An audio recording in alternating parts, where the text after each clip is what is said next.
Bu Dewi. Iya. Lah ini Mbak Dewi Hadi kok ada 2? Oh, masa sih? Backgroundnya. Oh iya, Background. ini gambar saya ketika protok waktu tahun kemarin, dan saya pikir protok tahun ini tuh seperti tahun kemarin, jadi 12 menit gitu, ternyata enggak. Ini itu. Nah, sekarang seperti ini. Begitu. Seperti itu. Seperti itu. Mbak Yu, Dalam, Mbak. alhamdulillah jumpa. Ada berapa yang ikut ini? Kita 1000-an kayaknya. apa? Yang terdaftar ada 46 orang, Oh Bu Dewi. iya, mau ditungguin atau gimana, Mbak? Saya manut. Kita jadi moderator semuanya aja ya. Semua jadi moderator, semua jadi pembicara, semua jadi bintang tamu. Hebat ya. Kapan lagi kayak gini? Pak Pras, sehat ya Pak? Jaga kondisi. Ya, alhamdulillah. Mas Wawan, kalau jaringan lancar, Mas Wawan aja langsung jadi moderatornya. Baik. Ya. Tapi Saya ngomong-ngomong, berharap lancar. kita udah berapa nih? Kita langsung mulai saja. Udah waktunya. Ada 16 orang, Pak. Ya nggak apa-apa, kan kita waktu itu memundurkan 15 menit supaya banyak yang bisa hadir. Ternyata sekarang sudah dimundurkan, tetap aja. Baik. Bismillahirrahmanirrahim. Assalamualaikum warahmatullahi wabarakatuh. Selamat malam, teman-teman. Salam sejahtera untuk kita semuanya. Hari ini adalah hari istimewa, malam yang istimewa, di mana kita akan belajar sesuatu dari seorang kawan kita, alumni Leo juga tentu. Beliau adalah Ibu Dewi. Halo Bu Dewi, sudah ada di sini juga. ya? Siap. Dan temanya membuat penasaran sekali. Temanya Bu Dewi malam hari ini membuat saya, especially, itu penasaran sekali. Ini mau bawakan materi tentang apa? Mau menyampaikan tentang apa? Yang jelas, temanya adalah tunjukkan endesomu. Desomu, nah, gitu ya pelafalannya ya Mbak Sari. Tunjukkan desomu. Apa maksudnya? Mengapa kita perlu menunjukkan desa kita? Dan tagline-nya di bawah adalah bagaimana membangun bisnis ya untuk Indonesia. Seperti apa itu? Tapi sebelum kita tahu nanti seperti apa itu dan apa pentingnya kita membangun desa kita berdoa terlebih dahulu untuk ibunya Pak Pras, guru kita, Bapak Prasetya M. Brata. Kita berdoa, beliau baru saja menjalani operasi dan semoga Allah, Tuhan yang Maha Kuasa memberikan kesembuhan untuk ibunda beliau, ibu kita semuanya. Kita berdoa menurut keyakinan masing-masing. Bagi Muslim kita baca surat Al-Fatihah. Al-Fatihah.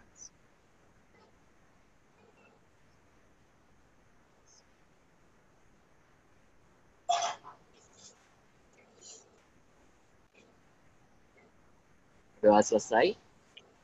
Terima kasih. Baik, Bapak Ibu, para kawan-kawan kita sudah ada di sini. Bu Dewi, kita beri aplaus untuk Bu Dewi. Bismillahirrahmanirrahim. Assalamualaikum warahmatullahi wabarakatuh. Assalamualaikum warahmatullahi wabarakatuh. Baik. Alhamdulillahirrahmanirrahim, sehat, nikmat, bahagia, dan nikmat sempat sehingga kita peruangan yang di-create oleh Pak Pras dan tim. Kemudian Pak Pras jaga kesehatan, minum vitamin, bagaimana aja selalu. Dan untuk teman-teman yang malam ini gabung dan nanti juga akan gabung, semuanya sehat, semangat, manfaat. Kemudian malam ini saya akan bercerita tentang desa, tentang BUMDes. Bukan saya, itu di Indonesia ya Kak Wawan, karena yang kelihatan nih Kak Wawan dengan bendera Malaysianya. Kesibukan saya di sini itu adalah saya sebagai konsultan UMKM dan konsultan desa. Kemudian di desa itu ada yang namanya BUMDes. BUMDes itu adalah badan usaha milik desa. Regulasi yang dibuat, saya bicara mudah-mudahan ini sebagai penambahan ilmu ya, mudah-mudahan seperti itu. Nggak apa-apa ya, insya Allah semuanya oke ya. Jadi gini, Regulasi 2014 nomor 16 itu mensyaratkan bahwa semua desa yang ada di Indonesia itu boleh membuat badan usaha milik desa. Akan tetapi karena ada kata-kata boleh, itu kemudian membuat desa itu bisa ada, bisa tidak. Akan tetapi kemudian ketika desa diberi peluang untuk tidak usah membuat BUMDes, sehingga banyak desa yang memilih untuk tidak dengan membuat BUMDes, itu menjadikan desa lebih berdaya. Selama ini saat ini itu desa sudah sekarang terhitung 80-an ribu. Kalau tahun kemarin itu masih 75 ribu. Tahun ini sudah ada 80-an ribu desa yang ada di Indonesia. Nah, saya bicara dari sisi regulasi pendirian BUMDes dulu. Kalau jadi Undang-Undang Pendirian BUMDes itu sudah diinisiasi sejak SBY, tapi kemudian tidak diapa-apain lagi, saya nggak tahu kenapa, kemudian baru disentil lagi dan kemudian di-create, bahkan sampai ke perpresnya adalah ketika masa kepresidenan Pak Jokowi. Dibikin detail, dibikin runut, dibikin bagaimana cara mendirikan BUMDes atau Badan Usaha Milik Desa. Sejak zaman dahulu kala, sejak zaman Pak Harto, desa itu menjadi satu wilayah tertentu di mana anggaran pembangunan itu dari pusat. Jadi ada jatahnya. Jadi ada proyek, ada apa itu semuanya dibiayai oleh pusat. Nah, kemudian setelah ada di-create dengan adanya BUMDes, itu kemudian menjadikan desa menjadi memiliki istilahnya PAD atau penghasilan asli desa. Ketika kemudian ada penghasilan asli desa, maka desanya sendiri tanpa adanya dikte, kamu bikin ini dulu deh, kamu bikin ini dulu deh, gitu. Tapi ketika kemudian sudah ada PAD atau penghasilan asli desa, maka membuat desa menjadi memiliki kreativitas dan memiliki kemerdekaan untuk membangun desanya sendiri. Nah, kemudian ketika sudah ada BUMDes, ketika sudah ada dipersilahkan untuk membuat BUMDes untuk di desa di Indonesia, itu kemudian kok ternyata menjadikan desa ada pilihan, boleh ada, boleh tidak. Ternyata ketika desa itu BUMDesnya bagus, PAD-nya meningkat, menjadikan warga desanya lebih sejahtera. Sehingga pada aturan pendirian BUMDes tahun 2019, seluruh desa yang ada di Indonesia wajib memiliki BUMDes. Nah, sehingga sekarang dari 80-an ribu desa itu ya memang baru sekitar 30%-nya yang mendirikan BUMDes, dan mungkin hanya sekitar 5 atau 10%-nya dari yang 30% itu memiliki BUMDes yang secara operasional bisa jalan. Berapa ya? Oh iya, ini sebenarnya ada teman saya dari NTT, tapi kok ternyata belum gabung, kayaknya sinyalnya kurang bagus. Dari NTT, dia adalah kepala desa di Lemawai. Saya sempat ke NTT sekitar 3 tahun yang lalu. NTT itu indah sekali. Kemudian kok saya filler words ya Pak Pras ya. Jadi NTT itu luar biasa dari masalah pemandangannya, kemudian dari komoditas ikannya, kemudian dari komoditas wisatanya luar biasa. Tapi sepertinya Pak Rahman Aniron, ini kepala desa di Lemawai, di Solor ini, sepertinya sinyalnya kurang bagus, jadi nanti yang akan gabung ke kita, insya Allah nanti dari desa yang ada makamnya Sunan Gunung Derajat kalau nggak salah. Nanti jam 8, nanti kita persilakan untuk gabung. Nah, Bapak Ibu sekalian, ketika kita bicara desa, maka kita bicara masa depan Indonesia. Kok bisa begitu? Di era pandemi yang seperti ini, yang kemudian membuat bisnisnya jalan, itu adalah mereka yang memiliki objek untuk bisnisnya ada 2.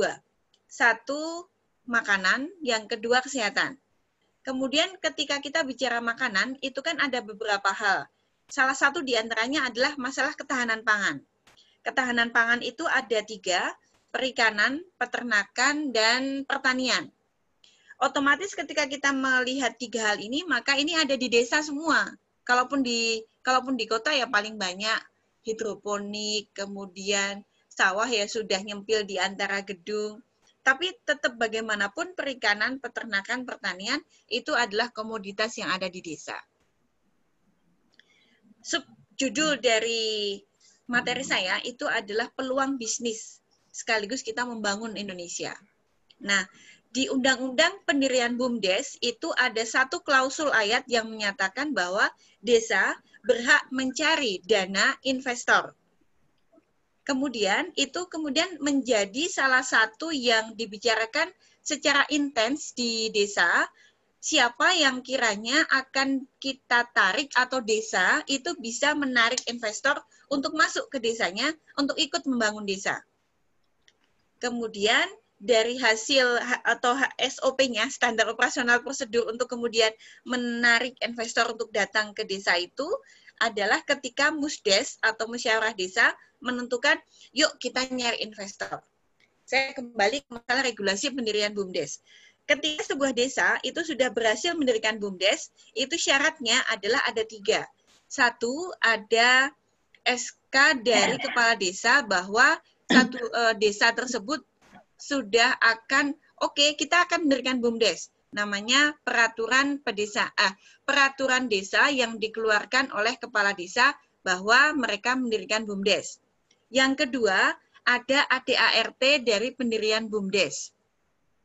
Yang ketiga, ada susunan pengurus BUMDes. Ketika satu desa sudah ada 3 hal tersebut, maka satu desa tersebut sudah bisa dikatakan mereka memiliki BUMDes. Setelah itu, setelah ada BUMDes nih, nah kemudian mereka musdes lagi atau musyawarah desa untuk menggali potensi penggalian, kalau misalnya yang saya lakukan adalah pelatihan penggalian potensi desa. Setelah penggalian potensi desa, mereka kan kemudian berembuk nih, oke, kita di desa kita ada potensi beberapa hal. Misalnya ada perikanan, ada pertanian, misalnya ada wisata religi. Oh, ternyata di desa saya ada makam Sunan Gunung Derajat misalnya.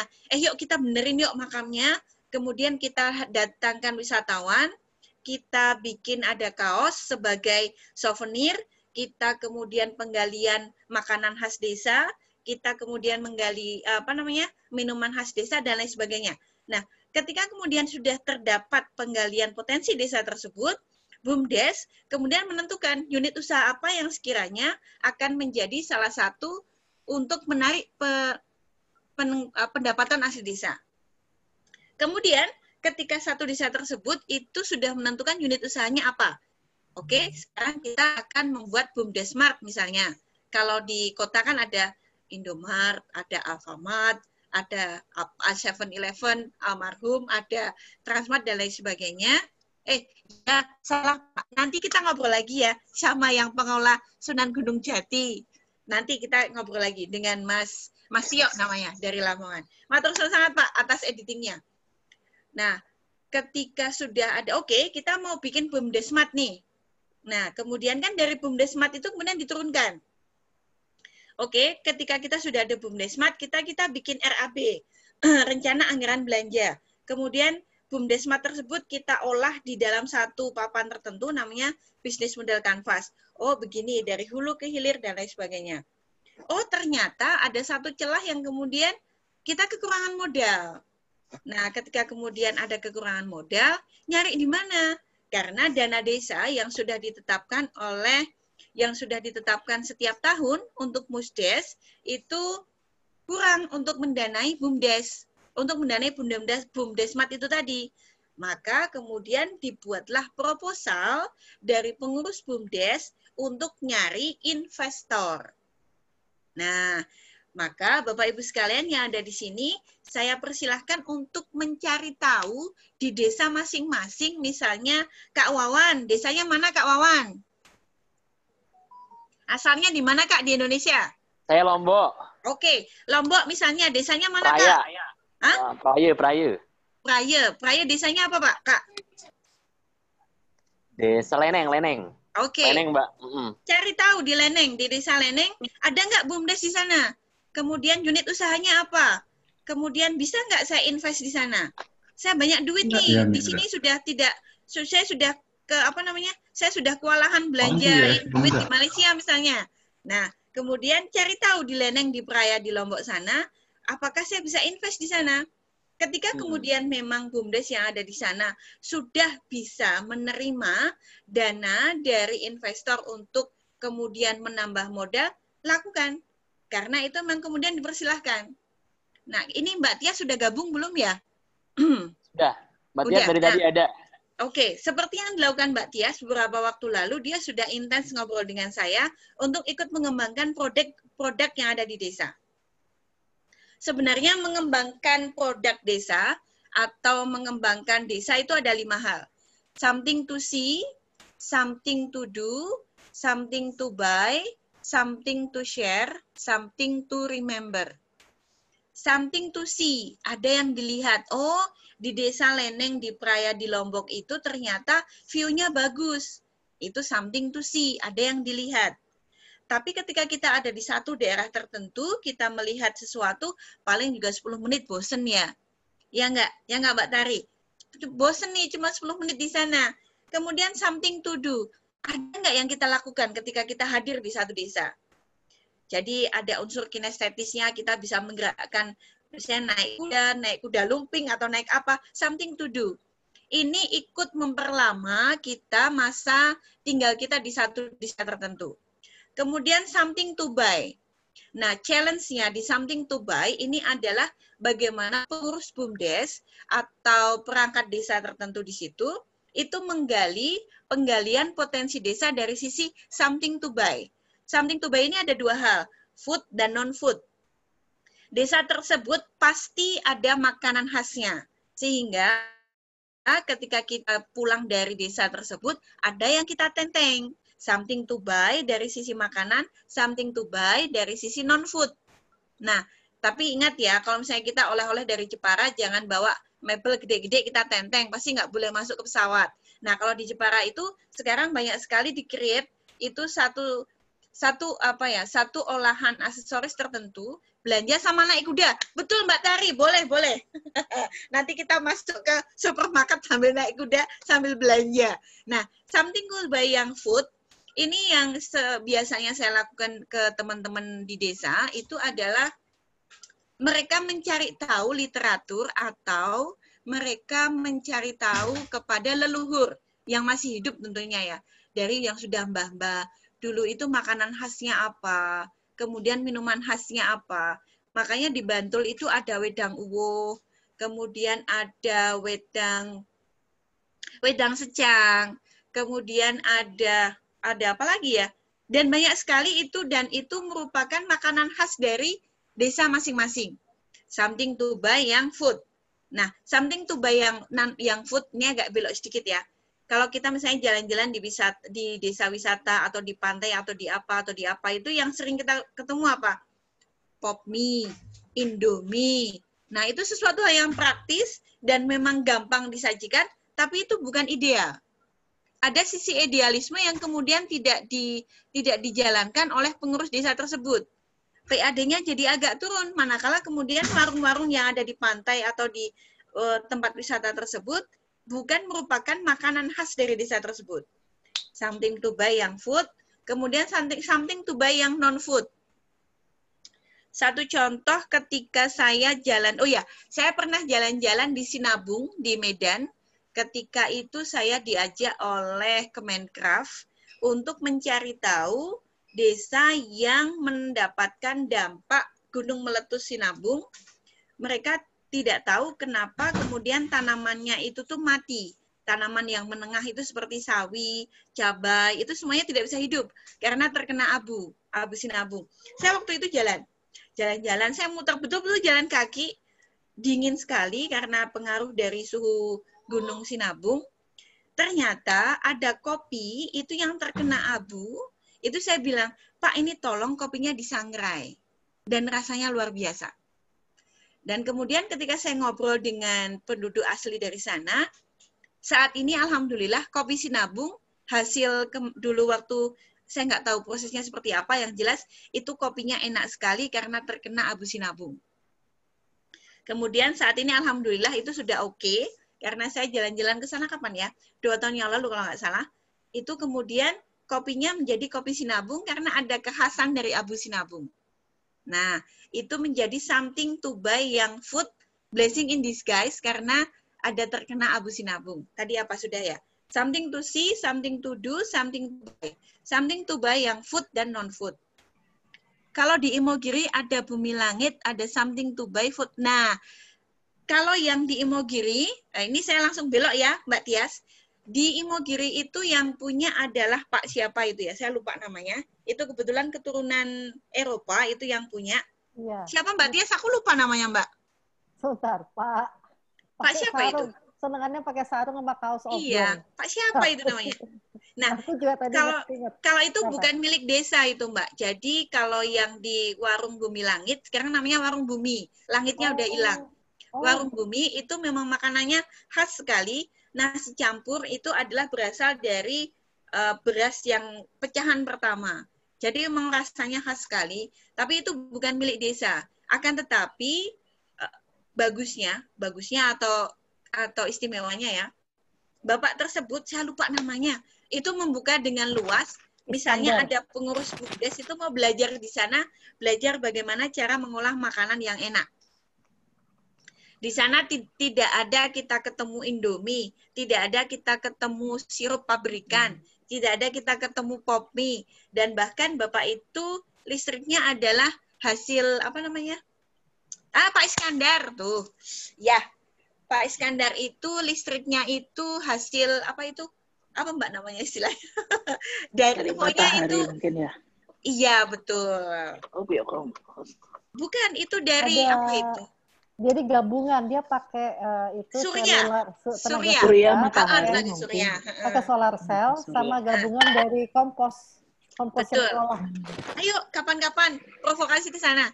Kalau yang saya pernah ngajak Pak Pras itu, tapi saya ditraktir sih, itu di dekatnya mana? Di dekatnya Bumi Langit.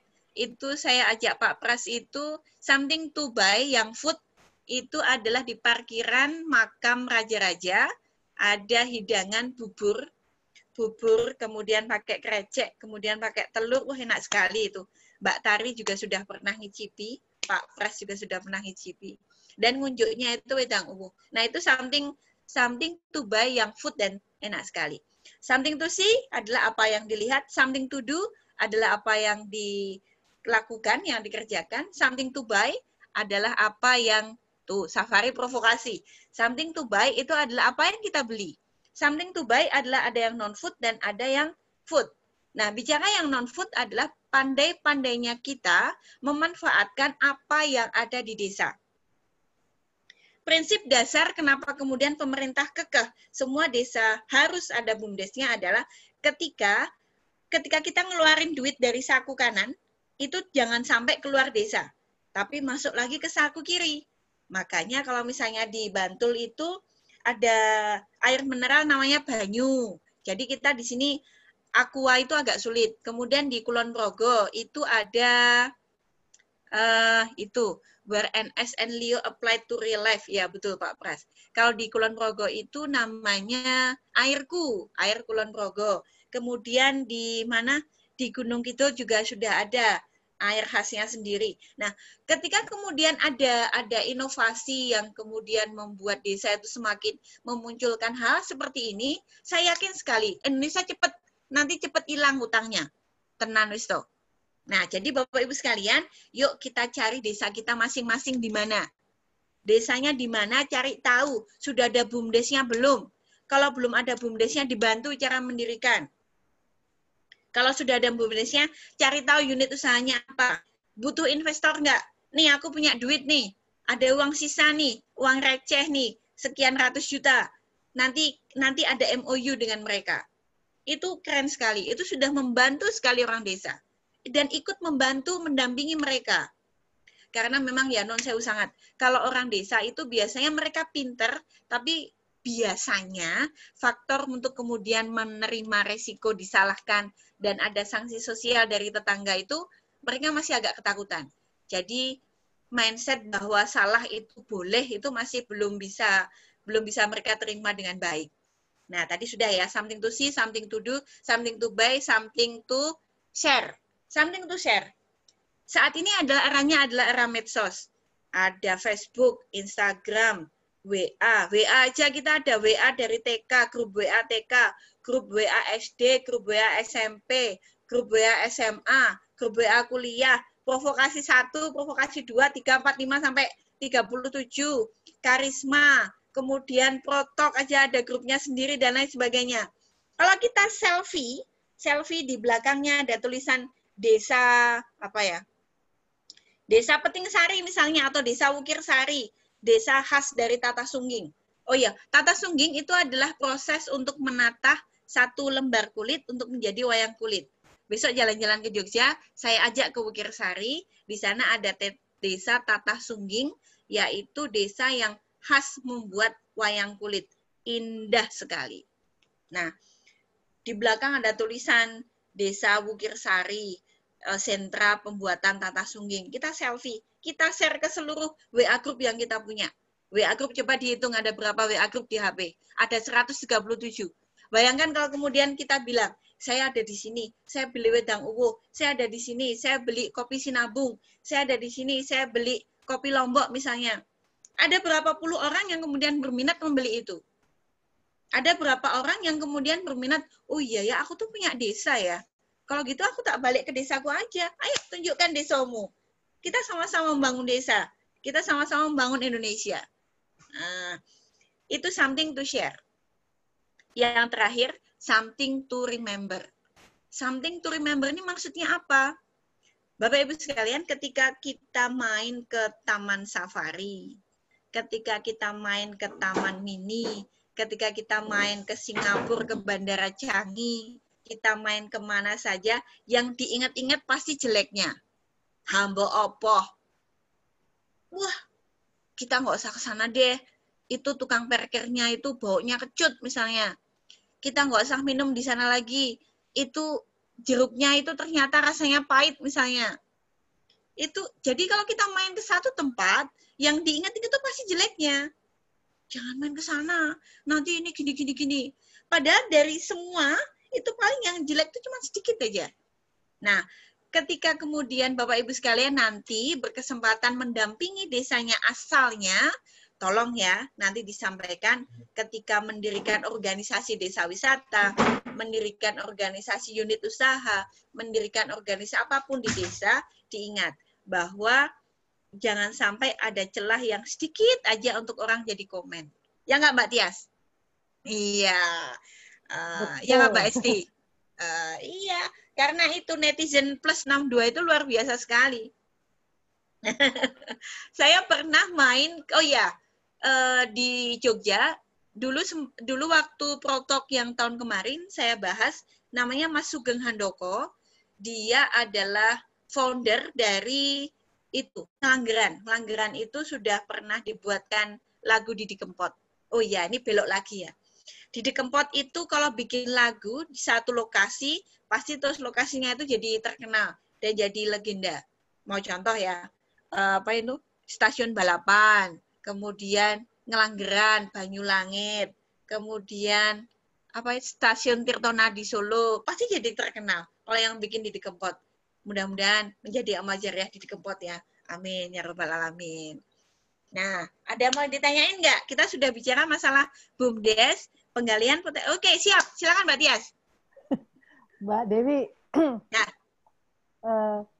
ketika kita sudah melakukan perjalanan ke sebuah desa, gitu kan.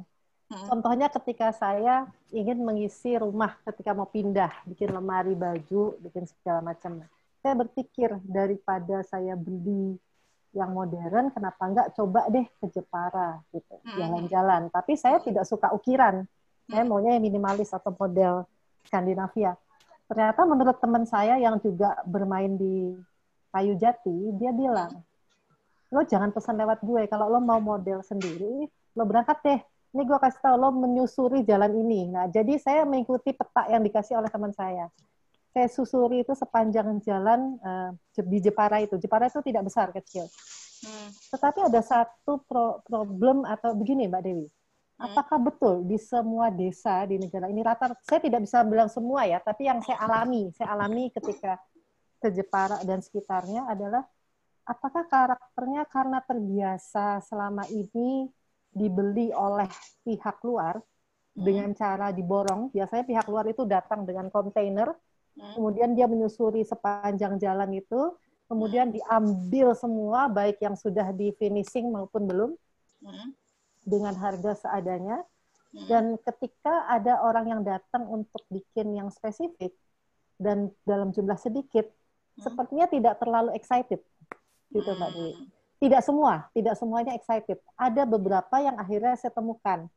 Pun itu, mereka tidak mau mengembangkan. Jadi misalnya, saya bisa bikin ini. Oke, kalau dibikin seperti ini, wah itu nggak bisa, Bu. Gitu, udah mulai itu. Itu soalnya nanti, ya gimana ya ngitungnya ya. Terus kemudian kami kasih masukan. Bu, dihitungnya begini. Kan kebetulan suami juga mengerti hitung-hitungan kayu dan ini. Kalau dihitung per meter lari kan bisa begini gitu. Oh iya juga ya Pak ya. Ya udah bisa deh. Kalau yang open mind, akhirnya mereka menerima orderan itu. Tapi kalau yang misalnya dia nggak mau bergerak dari skupnya itu, ya bagus ya, emang dia spesifik ke situ ya. Tapi artinya kan kalau mau membuka pasar untuk lokal, biasanya lokal itu kan maunya lebih macam-macam. Ya kan Mbak Dewi? Karena belinya bukan untuk dijual lagi, tapi untuk kebutuhan sendiri biasanya. Kecuali yang beli memang untuk dijual lagi ya. Itu biasanya dia memang ambil tuh apa yang ada gitu. Nah, alhamdulillahnya ini ada dari sekian banyak yang saya kunjungi tuh sampai semua saya masukin setiap ada tempat itu. Ada satu yang anak muda memang dia sudah open mind dan dia memang sudah menerima pesanan dari hotel-hotel dan gedung selama ini di seluruh Indonesia. Kemudian dia juga kebanyakan dari Bali kalau nggak salah. Ada yang membeli ke dia untuk dijual lagi. Nah, dia tinggal diasah dalam hal gini, jadi ketika ada orderan, kemudian dipesan, dibayar, ada sisa pending bayar sekitar 5 atau 10% untuk jaminan kalau ada kerusakan. Itu yang kita kasih masukan ke beliau. Dan untung karena anak muda menerima, Mbak Dewi, tapi tidak semua bisa menerima. Karena sistemnya kan setelah 3 bulan, kayu jati itu kan seperti makhluk hidup kan. Ketika kena panas, kena dingin, kayak di tempat saya nih tiba-tiba tempat belakang tempat tidurnya itu dindingnya itu agak retak-retak. Itu kita laporin, dia bilang, iya ya Bu, benar juga. Iya, ini nanti saya datang bulan depan, saya datang untuk perbaikin itu. Jadi kita masih ada sisa 5% yang belum kita bayarkan dan dia setujui untuk garansi seperti itu. Jadi bagaimana kita bisa, kalau melihat tadi Mbak Dewi bilang, yuk kita ngajak, kita misalnya pun kalau ada uang receh lebih jadi investor, tapi bagaimana supaya mereka mau dibentuk, atau bukan dibentuk, Bu, diberi masukan untuk ada sistem dan SOP-nya ya Bu ya, bahwa ketika orderan masuk, ada gambar direvisi berapa kali, kemudian di-approve, ada tanda tangan, kemudian tanda tangannya kan bisa difoto aja by WA kan, nggak harus. Iya. Yang penting di-scan. Langkah-langkah seperti itu apakah dari dari tempat Mbak Dewi itu sudah dilakukan atau gimana? Oke, siap. Itu masalah mindset Mbak Tias. Jadi tidak semua desa memang seperti itu. Salah satu desa dampingan saya dan sekarang sudah itu namanya Desa Panguharjo. Itu kepala desanya namanya Pak Wahyudi Anggoro Hadi. Nanti bisa dicek di searching, ada namanya pasardesa.id. Pasardesa.id itu ada 6 desa yang sudah terkumpul di situ dan menawarkan produk UKM-nya. Nah, kalau bicara masalah mindset sebentar, ini teman saya kayaknya sudah gabung ini. Halo Mas Tio. Iya, Mas Tio. Mas Tio. Hey. Mungkin belum dengar. Iya, Mas Tio. Halo Mas Tio. Yang Pemaring ya? Iya, Desa Pemaring. Halo Mas Tio. Sebentar. Sambil menunggu Mas Tio bergabung dengan kita, Mbak Asti bisa diputerin yang film yang tadi tentang BUMDes Pemaring, Mbak. Silakan, Mbak. Baik, Bu. Terima kasih.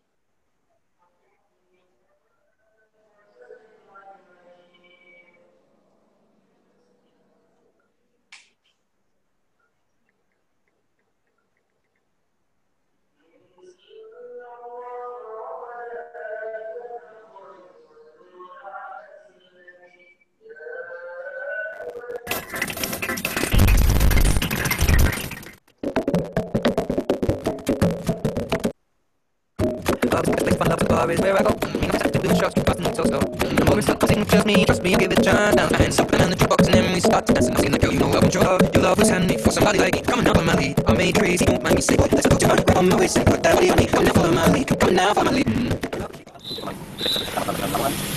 Pasti videonya perlu diulang lagi nggak? Memberikan manfaat untuk semua. Kemarin kita semua berarti menjadi bermanfaat untuk masyarakat. Selamat.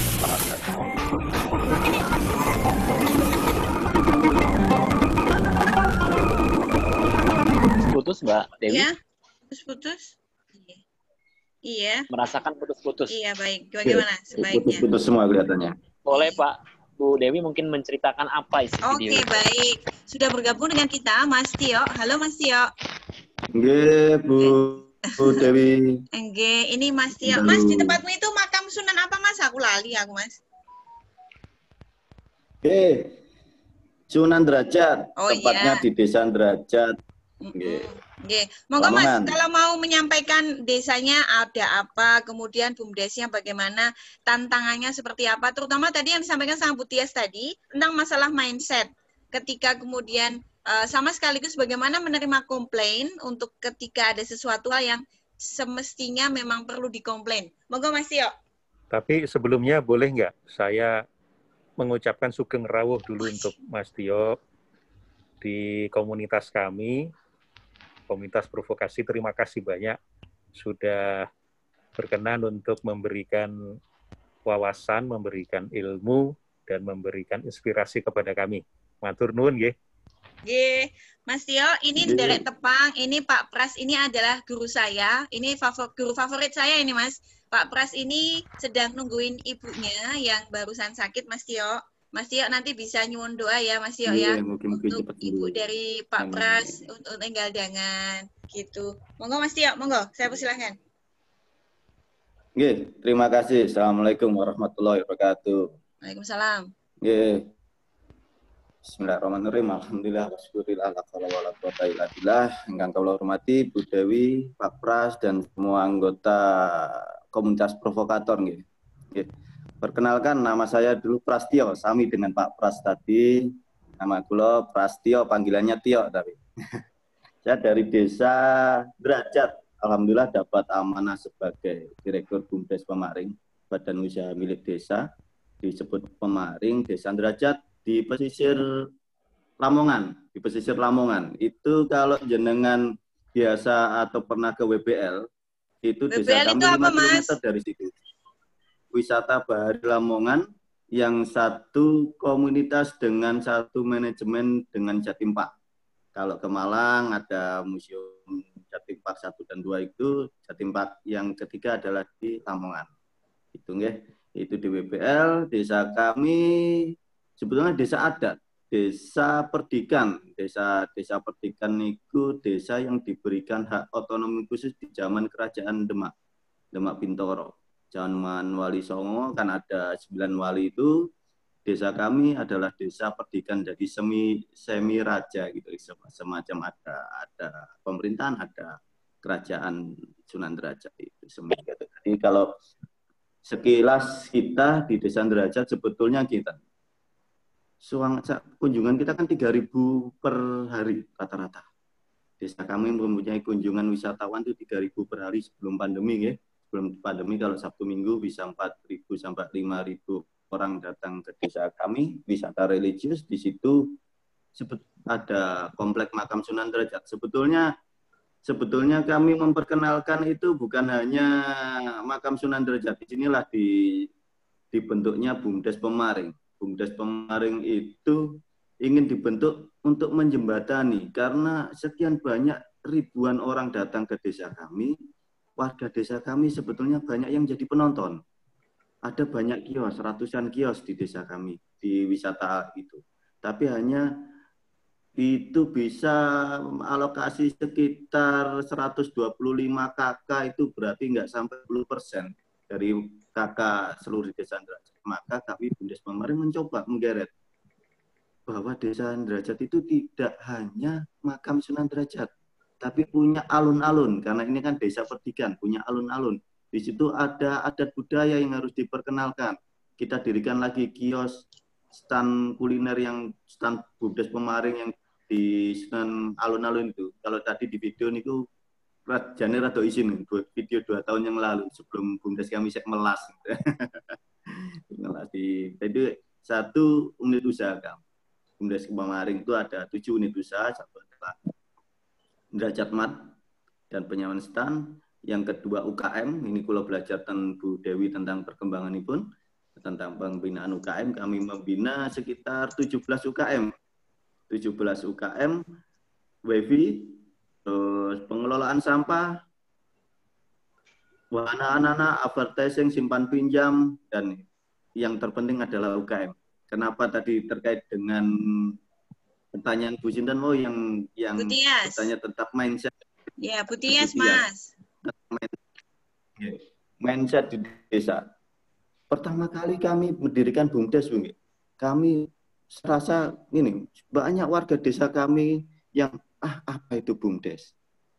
tujuannya apa? Apa hanya untuk memperkaya diri sendiri? Ternyata kan enggak, ini untuk pemberdayaan. Kita geret warga kita ke pengunjung kita ke alun-alun Sunan Derajat. Kita siapkan snack-snack yang diproduksi oleh warga Desa Derajat. BUMDes memfasilitasi baik pelatihan, baik izin legal formal PIRT dan segala macam, baik pameran-pameran, sehingga secara kualitas, secara kuantitas mereka bisa berproduksi yang lebih baik. Nah, pertanyaannya adalah, maksud dikritik yang pertama kali wong desa dikritik bahasa Indonesia Mas, iki akeh sing rasa bahasa Jawa. Ya, siap. Keperucut. Jadi ketika warga desa banyak dikritisi gitu kan, produksinya kurang rasanya kurang enak, rada melempem, sedikit melempem, kurang renyah, kurang segala macam. Kami menyampaikan ke produsennya ya mereka sedikit, wah ini sudah maksimal Mas, kami sudah maksimal mengusahakan ini ya. Selama bertahun-tahun kami ini memproduksi ya seperti ini. Itu mindset awal. Tapi bisakah itu dirubah? Ternyata warga desa itu lebih open-minded, lebih terbuka menerima saran dengan catatan. Kita masuk dengan cara mereka. Nggak bisa kita masuk dengan textbook bahwa bikin kue yang bagus itu harus pakai spinner, harus pakai dengan pengolahan dengan suhu sekian, dengan kita jelaskan mereka nggak bakal tolak apa mana itu, apalagi itu cara yang seperti apa lagi, mereka bingung. Tapi ketika kita masuk dengan cara mereka, gini Bu, kita langsung praktek, langsung kita beri contoh yang bagus, kita langsung terjun ke lapangan, mereka sangat menerima. Oh gitu toh ternyata. Begitu juga dengan wisata. Pertama kali kami berusaha menjadikan alun-alun itu, membangkitkan menjadi alun-alun lagi. Secara sejarah pusat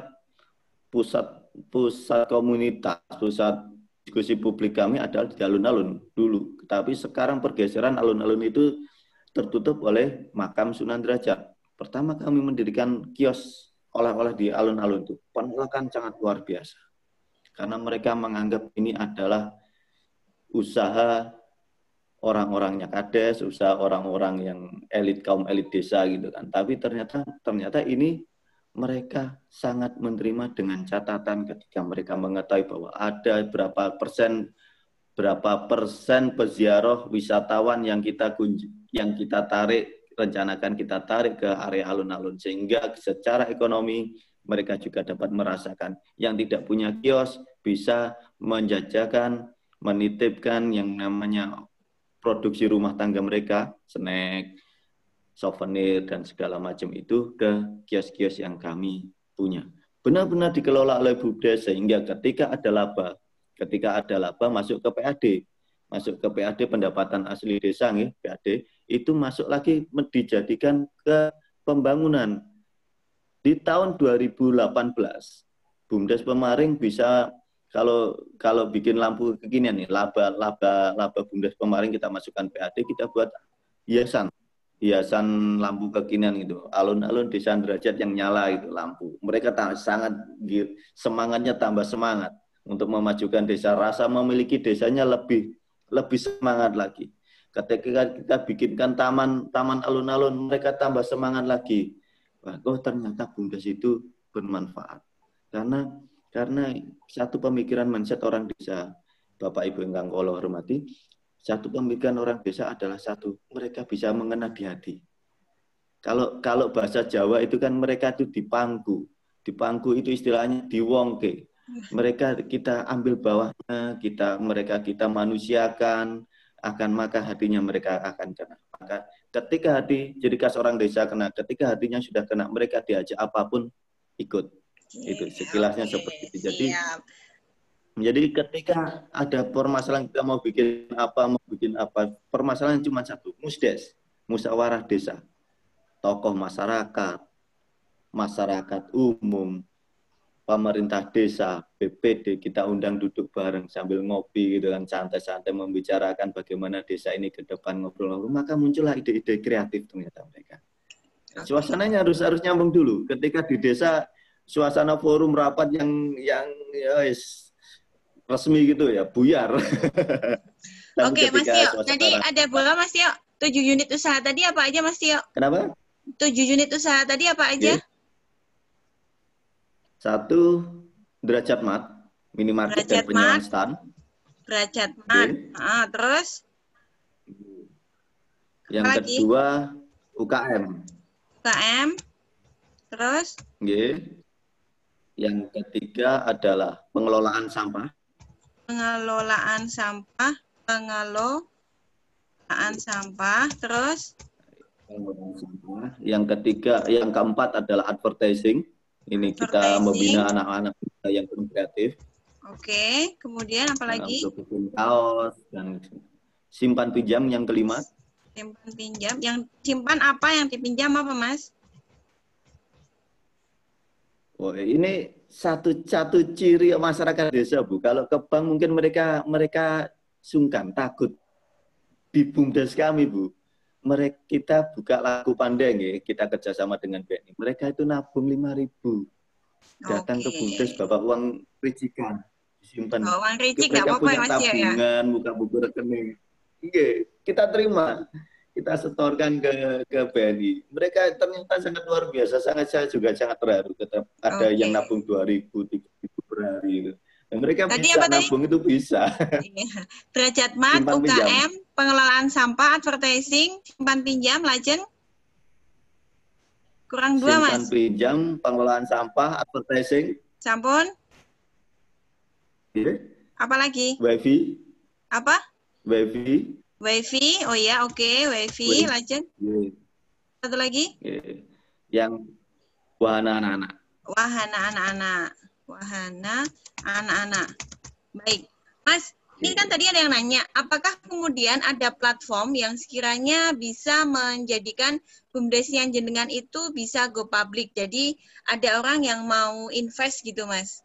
Apakah kemudian sudah ada di desa jenengan termasuk yang seperti di Pangungharjo? Jadi ada orang yang bisa invest dan sudah ada itunya, Mas. Aturan mainnya seperti apa? Ya. Kalau invest dengan pihak mitra ketiga, kami kan gini, sebetulnya permasalahan di desa itu kan dari awal gitu. Ketika sudah diselesaikan, dibicarakan di Musdes, mau orang invest, mitra ketiga bekerja sama dengan BUMDes itu sangat terbuka. Di desa kami juga terbuka di derajat mat. Kami bekerja sama dengan Koperasi K3 Petrokimia Gresik. Petrokimia Gresik itu mereka menstok. Jadi stok air minum ke kami, air minum kemasan kami.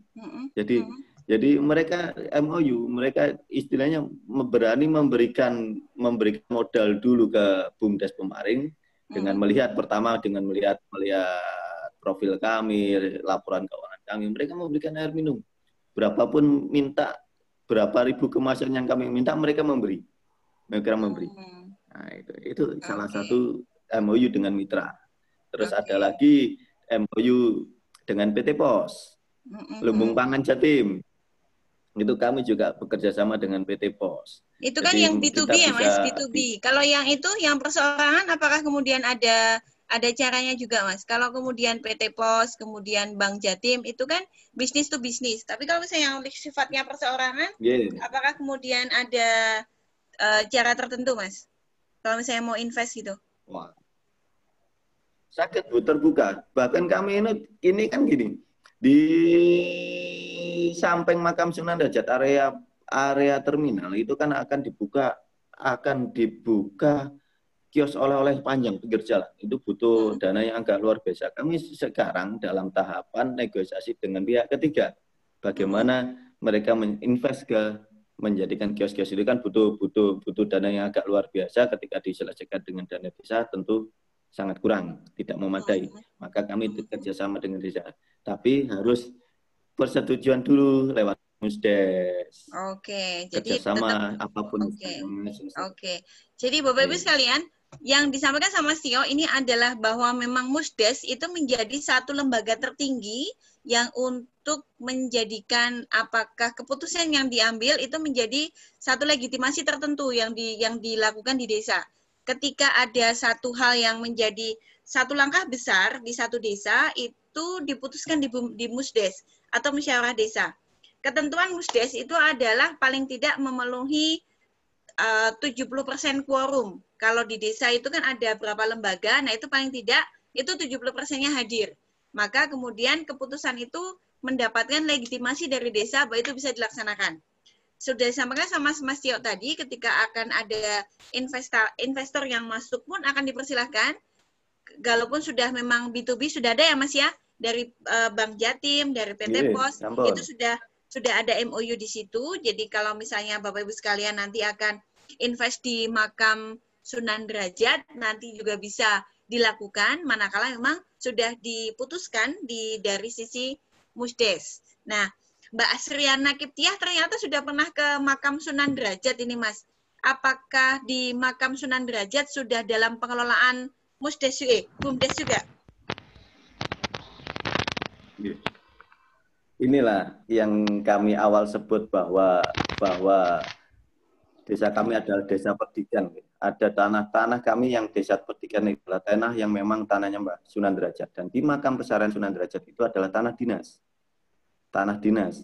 Makanya BUMDes Pemaring menjembatani itu. Kami bisa masuk ke dalam pengelolaan manajemen pesarian makam Sunan Derajat, tapi tanahnya tetap tanah milik Dinas Pariwisata. Jadi itu kan ada beberapa yang kami kelola, termasuk ponten, termasuk air minum, genduk kalau kami, parkirnya sharing, itu kan sharing dengan dinas, itu kan, tapi tidak sepenuhnya desa, karena itu tanahnya sertifikat atas nama Dinas Pariwisata Kabupaten Lamongan. Oke, baik. Ya, keren sekali Mas Tio. Monggo Bapak Ibu, mumpung ada Mas Tio, kalau mau ada yang ditanyakan, silakan. Saya jadi moderator nih, gantiin Kak Wawan. Pak Ihsan mau bertanya, Bu Dewi. Silakan. Baik, terima kasih. Assalamualaikum warahmatullahi wabarakatuh. Waalaikumsalam warahmatullahi wabarakatuh. Assalamualaikum warahmatullahi wabarakatuh.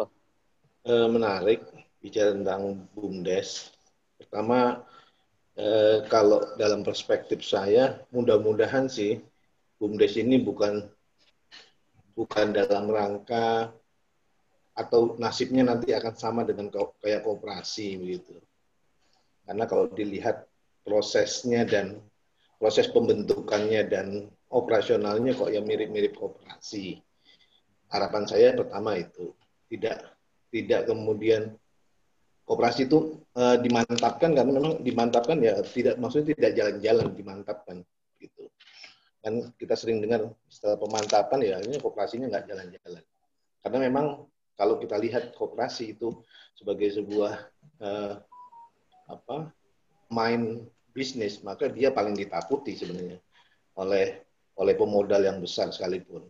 Nah, sekarang lahirnya BUMDes, kalau menurut perspektif saya memang mungkin bisa jadi ini sebagai jalan keluar untuk menggantikan koperasi. Karena kita bisa lihat hampir semua di daerah-daerah di pelosok itu koperasi tidak berjalan sama sekali. Dan bahkan sekarang pun agak susah mengenalkan koperasi ini kepada anak-anak muda, hampir tidak mengenal sama sekali. Nah, yang menjadi pertanyaan menarik adalah BUMDes ini kan menjadi badan umum milik desa. Nah, mungkin nanti perlu diukur bagaimana perkembangan asetnya. Lalu asetnya milik siapa? Namanya badan usaha pasti juga ada direksi, ada komisaris. Siapa komisarisnya? Kalau tadi diceritakan ada semacam musyawarah desa. Nah, musyawarah desa dalam itu mungkin ada di undang-undang undang-undang desa, undang-undang Kementerian Dalam Negeri itu diatur sendiri tentang musyawarah desa itu, sehingga khawatirnya ada keputusan-keputusan politik dicampur dengan keputusan yang sifatnya ekonomi, meskipun itu di skala desa. Nah, tentang apapun namanya, apa itu pakai koperasi, pakai BUMDes, saya berharap sih memang ini pemberdayaan masyarakat yang harus memang dimulai dari desa. Saya setuju sekali. Cuma nanti khawatirnya apakah nanti akan seperti ini, seperti nasibnya koperasi itu pertanyaan. Terus yang kedua, kalau nanti BUMDes ini bisa berkembang di seluruh daerah, harapan saya begitu, di seluruh Indonesia. Semua desa itu punya unggulan, punya desa wisata, punya keunggulan kearifan lokal yang menjadi destinasi hampir semua wisatawan domestik maupun mancanegara. Ini kan bagus.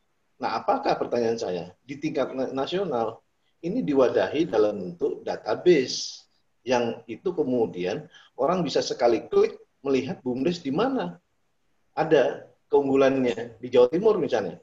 Sudah ada nggak udah pengelolaan para BUMDes ini masuk dalam satu data induk tunggal yang kemudian itu orang sekali klik bisa melihat langsung semua apa saja keunggulan di Jawa Timur, di Lamongan dan seterusnya. Nah, ini yang menurut saya harus ada support dan political will dari pemerintah daerah maupun pusat untuk supaya BUMDes ini jangan kemudian semangat jadi pemain lokal tapi kemudian mati juga oleh ketika ada pemodal besar datang masuk desa itu dengan alasan investasi dan sebagainya justru malah dimatikan gitu. Karena pengalaman saya mengelola koperasi itu sepertinya begitu. Begitu koperasi mulai membesar, masuklah modal besar yang kemudian akhirnya tergilas gitu. Nah, ini saya berharap BUMDes ini tidak seperti koperasi. Begitu saya kira. Terima kasih Bu Dewi, Mas Tio. Ya. Assalamualaikum warahmatullahi wabarakatuh. Baik, Mas Iksan. Monggo Mas Tio, kalau mau dicermati, kok dicermati toh? Kalau mau, monggo Mas. Apakah kemudian BUMDes ini nanti nasibnya akan seperti koperasi? Padahal kalau secara lembaga hukum koperasi dengan BUMDes itu berbeda, tapi memang itu menjadi hal yang banyak ditanyakan oleh awam. Nah, menurut Mas Tio sendiri, apakah nantinya BUMDes akan seperti koperasi nih? Jadi kan kesannya lembaganya tuh hangat-hangat nasi putih nih. Banyak. Ya itu BUMDesnya. Putih abu-abu gitu kan. Iya. Insya Allah kalau perbedaan di koperasi dengan BUMDes, kalau koperasi kan milik anggota koperasi, makanya ada musyawarah terbesar adalah keputusan tertinggi adalah di musyawarah anggota. Kalau BUMDes itu didirikan atas dasar perdes, dan milik masyarakat, milik desa. Dan di situ sudah ada aturan, ketika ini lebih besar, maka saham kepemilikan tidak boleh lepas dari desa. 50+1 harus milik desa.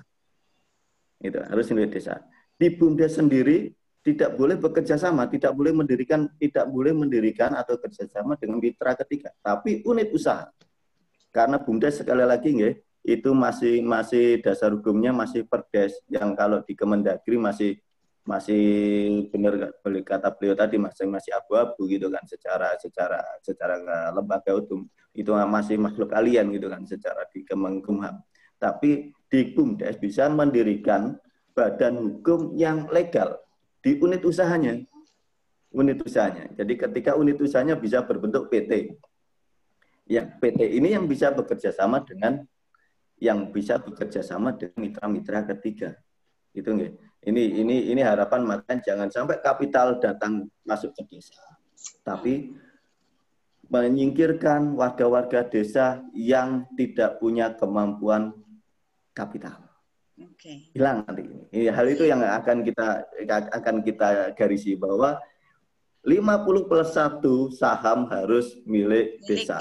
BUMDes tidak boleh bekerja sama, tidak bisa bekerja sama dengan mitra ketiga. Unit usaha bisa. Unit usaha ini milik BUMDes sepenuhnya. Yeah. Nah, jadi, itu ketika ini insya Allah. Jadi perlu disampaikan di sini bahwa BUMDes itu adalah semacam holding. Jadi di atas. Jadi BUMDes itu holdingnya, kemudian unit usahanya itu adalah anak perusahaan. Nah, kalau BUMDes itu tidak bisa bekerja sama B2B. Tapi kalau unit usahanya itu malah bisa bekerja sama dengan pihak luar. Jadi kalau misalnya itu di mana? Di BUMDes Pemaring, di Desa Pemaring, itu tidak bisa kerja sama BUMDesnya. Tapi unit usahanya malah bisa kerja sama B2B, business to business. Gitu ya Mas ya. Nah, kemudian sahamnya itu tidak boleh lebih dari 49%. Karena saham yang 51% itu adalah milik desa. Nah, saya ingin tadi itu yang disampaikan sama Mas Iksan Gunadi, bahwa apakah saat ini sudah ada database tentang BUMDes yang ada di Indonesia? Baik Mas, kalau saat ini di Indonesia itu jumlah desa itu ada sekitar 80.000 dan baru ada sekitar berapa ya yang sudah ada, jadi secara legal formal 50. sudah ada BUMDes-nya itu sekitar 50%. Tapi yang aktif dari 50% itu paling sekitar 30%. Nah, yang 30% itu mungkin hanya sekitar 5%. Ada istilah namanya desa unicorn. Desa unicorn itu adalah desa dengan PAD itu di atas 1 miliar. Saya yakin desanya Mas Tio belum masuk desa unicorn ya. Belum ya, Mas? Amin, amin. Mudah-mudahan ya, Mas. Segera ya, Mas. Nah, desa unicorn ini adalah desa yang PAD-nya itu sudah 1 miliar. Desa-desa yang seperti ini di Indonesia, mungkin 6 bulan yang lalu, itu baru ada 154 desa unicorn yang ada di Indonesia. Bisa dibayangkan oleh Bapak Ibu sekalian, misalnya 80.000 desa yang ada di Indonesia, ini PAD-nya semuanya 1 tahun 1 miliar. Wah, tugas saya selesai sebagai konsultan desa, sebagai konsultan BUMDes. Semuanya sudah hebat. Mas Tio nanti kewalahan untuk ngitungi duit ya, Mas Tio. Wah, kangelan ngitungi duit. Nah, mudah-mudahan kita semua berdoa ya. Mudah-mudahan desa di Indonesia itu semuanya dimampukan untuk membuat desa unicorn seperti ini. Gitu, Mas. Nah, untuk masalah database, Mas Iksan, memang kebetulan saat ini belum ada yang seperti itu. Karena menjadi challenge tersendiri manakala memang kita punya BUMDes aja belum. Kemudian penggalian potensi desa juga belum. Kemudian masalah database apalagi. Jadi ya, mohon doa restu, mudah-mudahan desa di Indonesia bersegera. Nah, masalah bicara political will memang banyak dari teman-teman dari LSM kemudian menganggap bahwa BUMDes bisa menjadi sasaran empuk tersendiri dari masalah program pemerintah. Ya nggak, Mas Tio? Gitu. Ya, baik. Ada pertanyaan lagi, monggo. Saya persilahkan untuk Mas Tio. Sebelum Mas Tio nanti bandwidth-nya semakin rendah ini. Monggo silakan. Silakan, Kak Wawan, Mbak Tari, Kak silakan. Baik. Teman-teman tadi ada beberapa pertanyaan, Mbak Tias. Saya izin bacakan ya. Ini tentang... Bentar sih, mana dia? Mbak Dewi, sudah adakah semacam platform untuk investasi BUMDes di desa ini? Ini menarik kalau ada, kata Mbak Tias. Monggo Mbak Dewi mungkin atau teman-teman boleh menjawab. Oke, baik. Monggo Mas Ihsan, izin live duluan. Sukses untuk BUMDes, amin. Untuk platform memang tergantung dari desa masing-masing, apakah sudah bersiap menerima investor. Nah, sebentar Mas, saya mau nyolek Pak Pras dulu. Pak Pras, tadi Pak Pras, apakah sudah bersama saya Pak Pras? Sudah bersama kami ya? Sudah. Pak Pras, saya mau nanya Pak, tadi disampaikan sama Mas Tio, bagaimana kita menghadapi warga desa itu adalah dengan kita mendudukkan posisi kita itu rata dengan mereka atau sama rasa. Menurut Pak Pras dari sisi ilmu neurosemantiknya gimana nih Pak Pras? Monggo Pak. Monggo masih ada Mas Tio ini Pak. Sebentar, ini saya lagi bayar parkir dulu sebentar. Oh ya. Bentar, saya nggak dengar pertanyaan. Sebentar. Oke, monggo mungkin dijawab dulu. Ya. Oke. Apa tadi pertanyaannya? Silakan. Oke, baik. Jadi gini, tadi yang disampaikan sama Mas Tio tadi bahwa kalau misalnya warga desa itu menerima feedback, menerima satu evaluasi tertentu atas produk atau atas sistem yang ada di desa, itu dapat menerima dengan legowo, manakala kemudian kita berada dalam satu gelombang yang sama, Pak. Jadi Jadi kalau bahasa Jawanya itu dipangku tuh loh Pak, dipangku mati kayak Hono Coroko itu loh Pak, dipangku mati. Nah menurut Pak Pras gimana Pak? Ya sama, jadi prinsipnya itu kan kita perlu memahami pacing, memahami kemudian menyesuaikan diri dengan alam pikiran mereka ini. Jadi kan pasti setiap orang secara sendiri-sendiri, waduh, jatuh, nggak apa-apa ya. Masih kedengeran ya? Masih.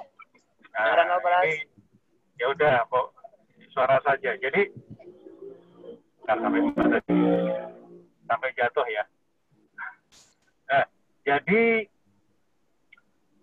mereka ini kan soal pengetahuan, soal keyakinan. Jadi seseorang itu kan digerakkan oleh keyakinan-keyakinannya. Keyakinan-keyakinannya itu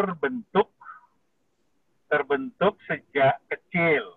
Bagaimana pengetahuannya diisi oleh orang tuanya, oleh lingkungan, oleh kerajaan, oleh kesultanan.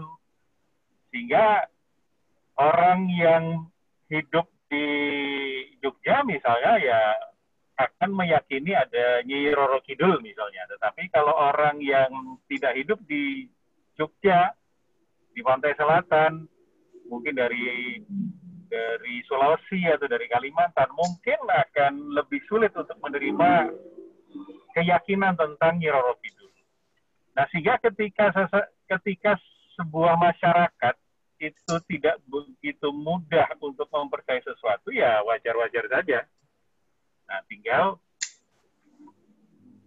apa yang menjadi frame mereka, nah kemudian menyesuaikan diri dengan frame mereka, lalu mulai sedikit demi sedikit beri bukti, beri evidence, karena yang menghancurkan bukti itu adalah evidence. Nah, ketika teman-teman perusahaan desa bisa membuktikan sedikit demi sedikit apa yang mereka ragukan, apa yang mereka takutkan, khawatirkan, ternyata kenyataannya berbeda. Nah, mulailah di situ mereka akan membuka dengan sendirinya. Nah, untuk itu, kalau untuk urusan kebijaksanaan masyarakat, saya punya keyakinan setiap wilayah, setiap daerah punya kebijaksanaan sendiri-sendiri. Jadi saya sebagai orang Jakarta yang nggak paham tentang desa, kalau saya ngomong lebih banyak, nanti saya akan sok tahu. Jadi yang paling tahu adalah masyarakat, tokoh, penggerak yang ada di desa itu sendiri. Tetapi ya prinsipnya adalah evidence. Apakah dapat dipercaya? Apakah menghilangkan ketakutan dan kekhawatiran? Gitu. Sementara itu dulu. Oke. Halo? Iya, halo. Baik, Pak Pras. Hati-hati di jalan ya, Pak. Ya, ini. Makasih. Iya, baik. Jadi ketika kita bicara mindset masyarakat desa, saya tetap sepakat dengan yang disampaikan oleh Pak Pras bahwa bagaimanapun mereka yang memiliki desa. Jadi kita tetap harus respect. Gitu ya, Mas Tio ya? Halo, Mas Tio. Iya, Bu, benar. Iya. Nah, pertanyaan saya selanjutnya, Mas Tio. Apakah saat ini atau yang sejak dulu itu tantangan yang paling utama dari sisi mindset apa, Mas? Untuk masyarakat desa itu? Kalau misalnya ada orang yang mau datang ke desa, kemudian mau, aku tuh mau loh bangun, ikut-ikutan bangun di desamu gitu. Nanti tantangannya tuh yang paling utama apa? Biar kita smooth gitu loh, misalnya mau ikutan bangun desa. Oke. Jadi tantangan utama di desa itu sendiri kan sebetulnya gini, meyakinkan masyarakat ketika ada satu person, orang, atau perusahaan datang ke desa. Mereka kan saat ini desa ini kan sudah menjadi setengah kota. Saya bilang setengah kota, Pak. Bukan jarang lagi ada desa murni yang benar-benar istilahnya tidak pragmatis. Setengah kota. Pemikiran mereka separuh pragmatis, tapi masih dengan rasa desone gitu. Dengan rasa punya hati yang sangat deso, tapi punya pemikiran pragmatis. Racun-racun dari zaman itu sudah masuk ke mereka. Ketika ada orang yang datang, pertanyaan mereka adalah satu, ada apa mereka ini datang ke desa saya? Ini kepentingan apa? Nanti jangan-jangan desa saya ini dirubah. Jadi rasa kepemilikan terhadap desa itu sangat kuat. Jadi tantangan utamanya adalah pertama, yakinkan mereka bahwa identitas desa tidak akan berubah ketika ada perusahaan atau mitra ketiga bekerja sama masuk ke desa tersebut. Ngoten asli. Ketika identitas mereka sebagai warga desa tidak terganggu, nggih, lancar-lancar mawon. Sah-sah saja desa bekerja dengan siapapun aja. Asal identitas desanya tidak terganggu. Karena itu betul kata Pak Pras tadi, keyakinan yang terbentuk dari bayi, dari anak-anak sampai mereka tua di desa tersebut. Nggih, betul. Oke, baik. Terima kasih Mas Tio. Nah, Kak Wawan, ada pertanyaan lagi nggak, Kak?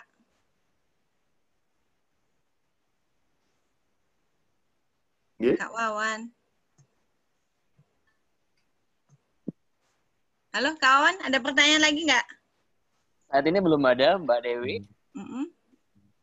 Saat ini belum ada pertanyaan dari teman-teman. Teman-teman silakan yang mau bertanya. Sini mumpung ada praktisi di desa, ada juga Mbak Dewi yang konsultan desa.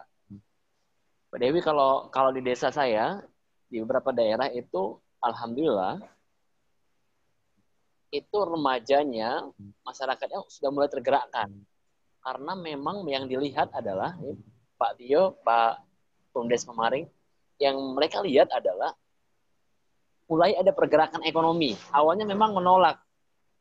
Tadi kalau tentang mindset, awalnya menolak, awalnya nggak mau, tapi kemudian karena mereka ditawarin, kalau bahasanya emak-emak itu ditawarin, ayo kamu buat kue ini ya, buat snack ini ya, lama-lama mereka senang. Karena memang ada prinsip ekonomi di sana. Mereka tergerakkan karena itu. Lalu akhirnya jadilah ada pasar pancingan kalau di Lombok. Itu cukup terkenal di Lombok Barat, Mbak Dewi. Ada pasar pancingan yang tetap datang di sana, dan itu ramai. Itu tentang mindset. Ternyata begitu ibu-ibu itu mengetahui benefitnya buat diri mereka, keuntungan ekonomi buat diri mereka, itu mereka tergerak sendiri. Nah, lalu saya ingin bertanya kepada Mbak Dewi dan teman-teman semua, di masa pandemi ini tentu mungkin sebagian besar mati wisata atau beberapa hal yang kalau misalnya pasar pancingan yang keramaian itu di tempat saya agak sepi. Lalu gimana kira-kira cara mensiasati hal tersebut? Mungkin ada saran dari Mbak Dewi dan teman-teman. Oke, baik. Kalau bahasa teorinya itu namanya resilience bisnis, Mas. Jadi bisa kita merubah pivot bisnis secara langsung, bisa kita tetap bertahan dengan produk yang lama, tapi ada penyesuaian harga, bisa juga dengan penyesuaian produk, bisa juga dengan penyesuaian volume produk. Kalau yang minggu lalu sudah disampaikan sama Mbak Tias, bagaimana kita kemudian dari yang produknya apa menjadi produknya kuliner. Nah, itu kemudian yang disebut dengan resilience bisnis. Kalau misalnya wisata kolam pemancingan, ya kemudian kita tidak bisa menawarkan tempatnya menjadi wisata pemancingan, kita langsung aja ambil ikannya, kita jualan makan ikan frozen misalnya, atau keripik ikan misalnya, atau abon ikan misalnya. Jadi ada semacam perubahan jenis produk yang kemudian sampai ke pembeli menjadi sesuatu hal yang berbeda. Tapi dari desanya atau dari produsennya tetap mendapatkan tetap dapat duit gitu, Mas. Jadi istilahnya resilience bisnis. Nah, kalau di desa kemarin ini di teman-teman di bumdes.id, jadi saya ada teman-teman itu gabung di bumdes.id, untuk masalah resilience bisnis masih menjadi challenge tersendiri. Akan tetapi di desa itu karena ketahanan pangan itu tetap tidak masalah. Jadi ya desa selama ini masih so far so good ya, Mas ya, Mas Tias, Mas Tio, untuk ketika masalah pandemi ini yang memang kelabakan dalam hal ini memang di kota, ketika memang resilience bisnisnya masih tergoncang ini. Nah, ini ada pertanyaan dari Mbak Tias nih. Yuk. Nah, kata Mbak Esti jadi lapar tuh karena ada usul Bapak. Bukan pertanyaan sih, menjawab tadi Kak Wawan. Oh iya, siap. Oke. Kan sebenarnya resources-nya sudah banyak ikan tuh, Mas. Kak Wawan di antangnya atau di danaunya itu pasti banyak ikan kan, dan ikan itu kan bisa jadi dia menjadikan itu komoditas yang di reseller berupa ikan mentahnya tadi yang kayak Mbak Dewi bilang bisa di frozen atau bahkan fresh dikirim ke terima PO aja, buka PO misalnya catering atau yang menjual ikan atau bahkan ke end user. End user itu ya rumah tangga yang dia beli ikan atau apa gitu. Nah, itu bisa ditawarkan ke situ. Gitu. Oh iya. Iya, oke. Mas Tio, matur suwun sangat ya atas gabungnya malam ini di sini. Salam untuk teman-teman pengurus BUMDes. Dadah Mas Tio. Mas Tio, terima kasih. Matur nuwun ya, sudah sharing di kita. Terima kasih. Semoga Mas sukses Tio. maju. Sami-sami Pak Pras. Amin, amin. Semoga Kapan-kapan pandemi segera mudah-mudahan ketemu berlalu. kita ya. Sukses Mas Tio. Ya. Ya. Ya, Mas Tio. terima kasih. Assalamualaikum warahmatullahi wabarakatuh. Waalaikumsalam warahmatullahi wabarakatuh. Baik. Saya tertarik untuk kemudian kita bicara masalah resiliensi bisnis untuk orang desa. Tadi sudah disampaikan sama Mbak Tias bahwa ketika yang kita bicarakan adalah desa dengan kolam ikan, ya Mbak Tias ya. Jadi kemudian kita langsung jual ke end user aja, usaha jual makanan berbasis ikan atau apa gitu. Gimana Mbak Tias?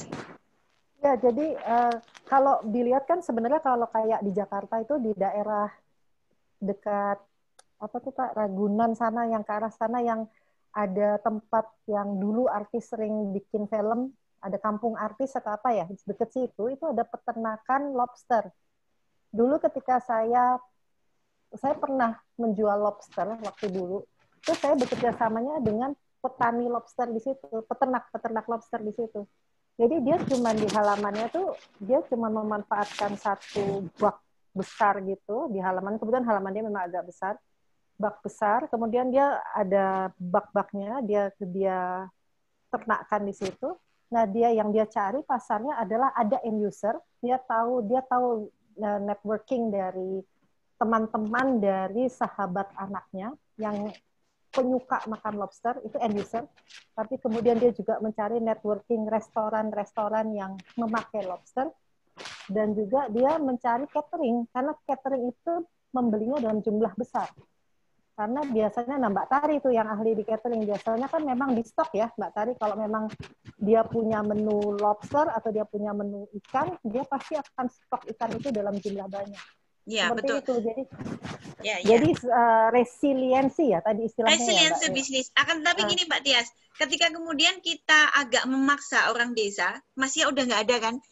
Masih udah nggak ada. Baik. Jadi ketika kita bicara resiliensi bisnis untuk orang desa, memaksa orang desa untuk segera cus gitu, agak struggle, tidak mudah memang. Iya, challenging sekali ketika kita minta orang desa untuk kita bikin ini yuk, lele ikan kolam lelenya dibikin ini, bikin itu, bikin ini. Agak susah mereka. Menurut saya sangat Mas Yo, karena itu it's happen. Dan kemudian ketika kita minta ini seperti ini loh, ada celah seperti ini bisnis di kota, tetap tidak bisa segera. Gitu Mbak Tias. Tapi memang butuh waktu kayak yang tadi Pak Pras bilang.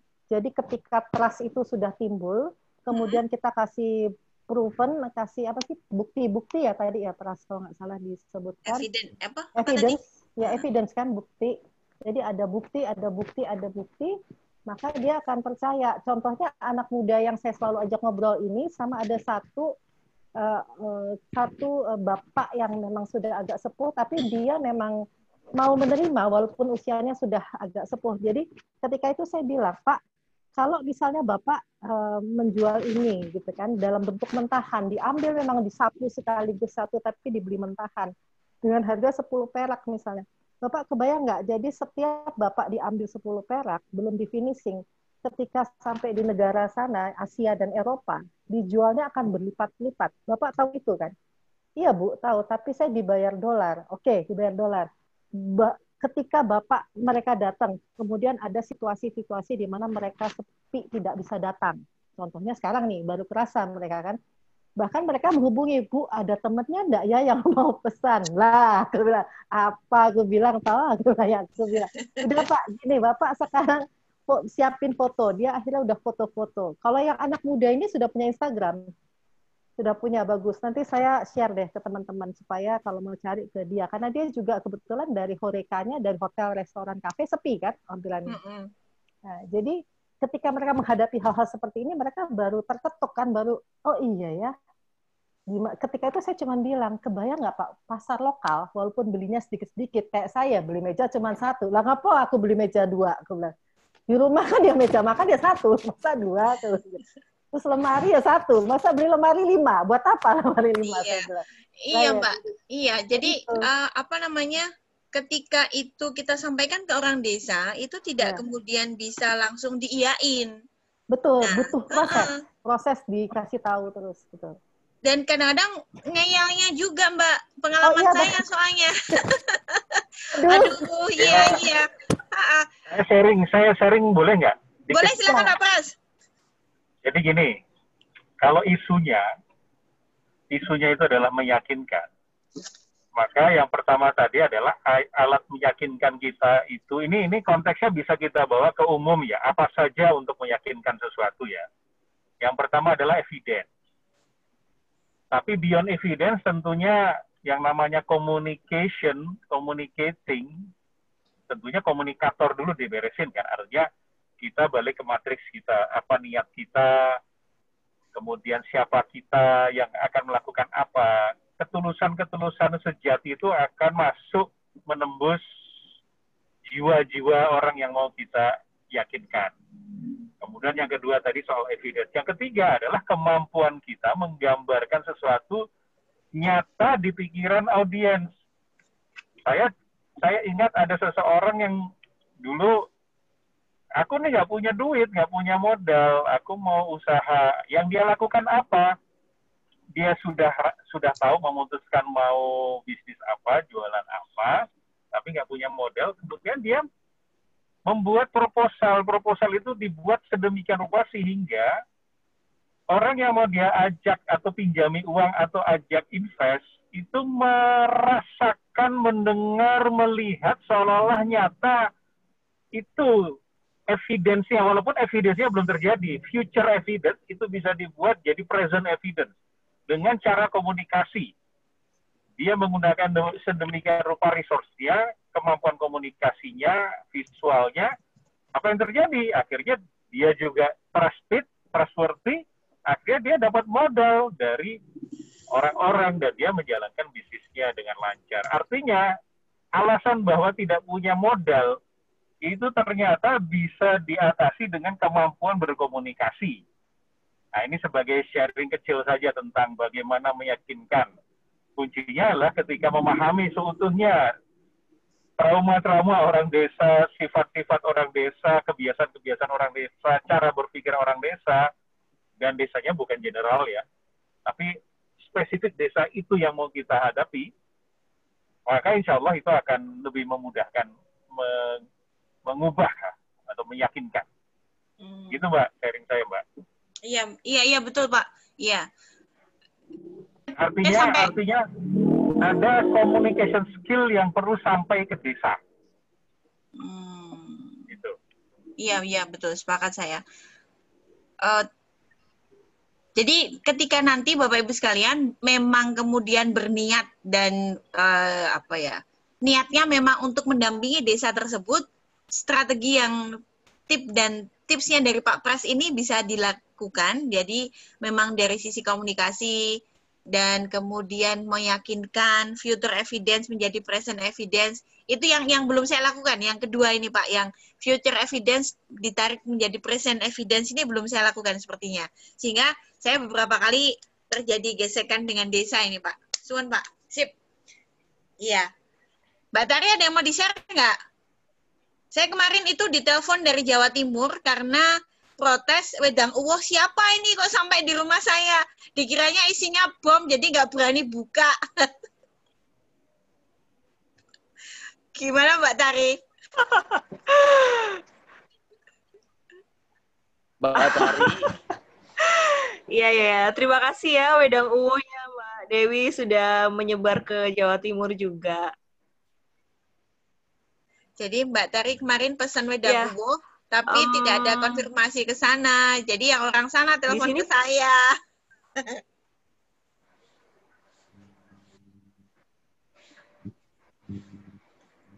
Ya, di servernya lagi down. Ya, oke, ya, baik. Terima kasih Mbak Tari. Saya kepingin ngobrol sama Mbak Tari tentang masalah resilience bisnis, tapi sepertinya wifi-nya agak terganggu. Gitu. Silakan Kak Wawan. Mau ada tanya apa lagi Kak Wawan? Baik, saya cek dulu mungkin ada pertanyaan, tapi belum ada dari teman-teman. Kalau dari saya, ya itu. Saya nggak ada pertanyaan lagi. Mungkin dari teman-teman yang mau bertanya, atau Mbak Dewi mau menambahkan sesuatu, atau ada yang mau bertanya, silakan. Mbak Jo, silakan Kakak Jo. Monggo Mbak Kak Jo. Kayaknya sinyalku kurang bagus deh. Ya udah nggak usah pakai video. Tapi bisa denger ya? Bisa. Oke. Jadi saya mengalami apa ya? Saya ngerasa bahwa kampung saya itu krisis identitas. Kampung saya itu di Sopeng, di salah satu kabupaten yang ada di Sulawesi Selatan. Kalau mungkin pernah dengar Kota Kalong, nah itu adalah kampung saya. Sopeng itu dekat Ambarawa itu ya, Jawa Tengah ya? Nah, bukan. Pak. Pak Bras. Nah, lalu dulu waktu saya masih kecil, saya menghabiskan masa SD saya kelas berapa ya? Kelas 1 berapa bulan aja gitu di Sopeng. Saya melihat bahwa banyak pengrajin tenun, sarung tenun, sutra itu, dan bahkan karena dulu itu rumahnya masih rumah panggung ya, jadi yang tinggal di atas itu adalah keluarga manusia, yang tinggal di bawah itu adalah keluarga ulet-uletan. Yang nantinya beberapa saat terus dipanen dan dibuat benang lalu ditenun sampai jadilah sarung sutra. Nah, yang terjadi sekarang itu adalah ternyata sutra Sopeng itu kini sudah tidak dikenal lagi. Tidak dikenal lagi karena justru identitas itu menjadi milik Kabupaten Sengkang, itu tetangga kampungnya. Nah, banyak hal-hal yang cerita yang serupa seperti ini ya, kenangan-kenangan yang saya tidak dapat lagi waktu kecil saya, dan bahkan saya melihat orang sekarang malah di kampung saya tuh lebih kekinian gitu ya, bahkan lebih update daripada orang-orang yang ada di kota. Kalau seumpama pingin menggali itu, bagaimana caranya? Jadi akhirnya kayak anak mudanya pun ya tinggalnya di Sopeng, tapi tidak banyak mengetahui tentang Sopeng. Gitu. Itu yang terjadi. Mungkin Mbak Dewi pernah punya pengalaman yang seperti ini, bagaimana untuk membangkitkan kembali sejarah, bahkan banyak sejarah, bahkan banyak ini yang sudah terlupakan. Literasi tentang Kabupaten Sopeng sendiri itu sangat-sangat sedikit untuk saat ini. Monggo, mungkin punya pengalaman terkait hal tersebut. Salah satu dampingan saya itu adalah Kabupaten Pasangkayu yang ada di Provinsi Sulawesi, mana itu Mbak ya? Sulawesi Barat ya, yang dekat dengan Palu itu loh Mbak. Utara. Sulawesi Utara. Dulu namanya adalah Kabupaten Mamuju Utara. Kemudian dirubah menjadi Kabupaten Pasangkayu setelah dari lautnya itu keluar dengan tiba-tiba pohon. Jadi kayak pohonnya itu 2. Jadi kemudian nama kabupatennya jadi Kabupaten Pasangkayu. Nah, ketika itu dari Mamuju Utara menjadi Kabupaten Pasangkayu, itu memang bupatinya itu bupati yang baru dan masih muda, dan gesit kemudian memanggil staf ahli Bappenas yang putra daerah, asli putra daerah, untuk mempelajari literaturnya. Jadi memang kalau tadi istilahnya Mas Ihsan adalah political will dari pemerintah setempat untuk kemudian memanggil staf ahli dari Bappenas yang merupakan putra daerah, kemudian melakukan FGD, melakukan diskusi, kemudian melakukan segala sesuatu yang kemudian mencari tahu ini sebaiknya mau dibawa kemana. Nah, ini di tengah-tengah kita sudah ada Bapak Rahman Usman Piri. Halo Mas Rahman, ini adalah Kepala Desa Lamawai. Nah, sebelum kita ngobrol dengan Mas Rahman, Mbak Asti bisa nggak diputar film dari Mas Rahman dari Desa Lamawai? Apa? Kecamatan mana, Pak Rahman? Halo, Pak Rahman. Desa Lamawai, kecamatan mana? Nggak ada suaranya. Pak Rahman belum. Oh, sudah ada. Sudah ada. Pak Halo? Rahman sudah di sini. Pak Rahman. Apakah Mungkin suaranya? sinyalnya. Halo? Mungkin sinyalnya kurang bagus. Iya, memang di NTT. Sinyalnya kurang bagus. Saya ke NTT itu Mungkin 2 tahun yang lalu, saya perlu naik pesawat 3 kali, Jogja, Bali, Bali, Kupang, Kupang, Larantuka. Larantuka mau ke tempatnya Mas Rahman, masih naik kapal lagi. Kapalnya itu lewat danau. Danaunya awalnya tuh bersih sekali, tapi tiba-tiba di tengah jalan itu ketemu Popmi itu. Mas Rahman masih bisa dengar suara saya? Pak Rahman belum join audionya, Bu. Oh, Mas Rahman mungkin join audio dulu deh.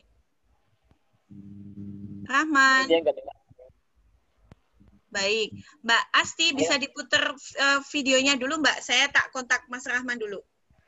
Baik, Bu. Diputar video Di, tadi. di saya first medianya agak bermasalah juga, tapi insya Allah gitu. lancar. Sekarang sudah bisa? Saya coba share dulu ya, Bu. Oke, ya, baik. Monggo, Mbak Asti. Jreng.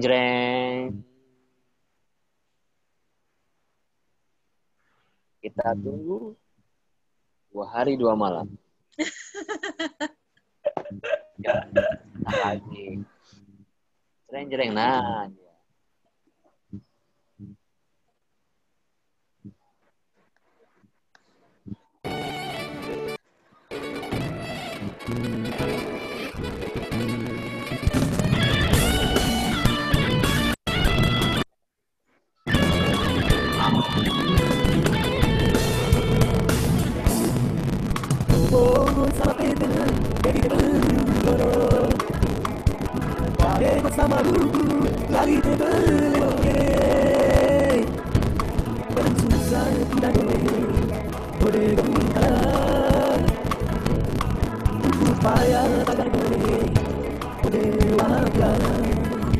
Baik, Mbak Asti, karena memang ada masalah di di mana itu. Jadi kita ngobrol aja. Pak Rahman, sudah bisa dengar suara saya? Mungkin nggak ada masalah, Mbak Dewi, nggak apa-apa. Iya. Kita Join masih video punya bisa? waktu. Mbak Dewi? Join video. Ya, baik Kak Wawan. Ya, kita sepertinya masih punya waktu hanya 5 menit lagi untuk pukul 9. Tapi ini Pak Rahman kayaknya nggak bisa bicara, ini belum join video. Join video Mas Rahman. Apa-apa, kita terima aja. Oke. Kalau memang Jadi, belum bisa, kita terima aja. Baik, Bapak Ibu sekalian, Mas Rahman ini, Mas Rahman Usman Piri ini adalah kepala desa di Desa Lamawai, Kecamatan Solor Timur, Kabupaten Solor Timur, NTT. Kalau dari Jogja, saya perlu 3 kali pesawat. 1 kali naik kapal dan naik motor. Naik motor sekitar 30 menit. View-nya luar biasa, Masya Allah, subhanallah. Jos, NTT emang luar biasa. Ikannya luar biasa, lautnya indah sekali, pasirnya putih. Wow banget pokoknya. Nah, Mas Rahman ini kebetulan juga alumni dari Panti Asuhan. Jadi keluarga saya itu ada Panti Asuhan Binaan. Dan Mas Rahman ini adalah alumni dari Panti Asuhan Binaan dari keluarga saya. Nah, tapi nggak bisa join deh ya. Nggak apa-apa ya, Mas Rahman ya.